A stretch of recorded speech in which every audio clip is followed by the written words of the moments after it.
Assalamualaikum Abia. Waalaikumsalam Abia. Nuyuwo abusi urung gatian dia. Keno gompong. Maya drone yuwo yakin lum getim wo Abia. Karena drone ngon nggonya. Betul. Karena kamuanyo rindu tat ka ke beliau. Tertanda masyarakat Laweung. Terima kasih.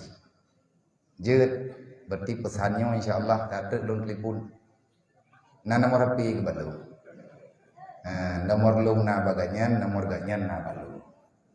Berarti nyo di hati khayalah ramai kan tak pernah nyempat pertanyaan, permintaan. Abia na yuwo abusi urung gatian tian, kena gompong. Menyadrowan yuwo getim wo Abia karena drawannya nganggaknya ngon. Kamu rindu tat ka beliau karena katrip hana gua gombo. Insyaallah pesan drawannya lum sampaikan. Tapi be laki nomor gak nyan ke drawannya hana gepijin ke bi berangkat tahu.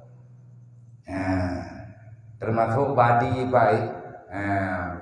Badi Laweung gelake nomor HP yang usi han gebi. Gedayang lebadi badrawan nabiya na nomor abuci na nabi kelu langsung kekun bek ni juk kegaknya nabiya na ini anak ketupat pakai dua kayak nampung dulu yang mana orang yang menaik kuna tapi nyo alhamdulillah karena apa sampai ke pegat syarat orangnya baru kubi nomor lum kedrawan badi nabi nomor urung jih kelu tawat ma urung yang gelake labusi nyarah dia kamu ngan badi.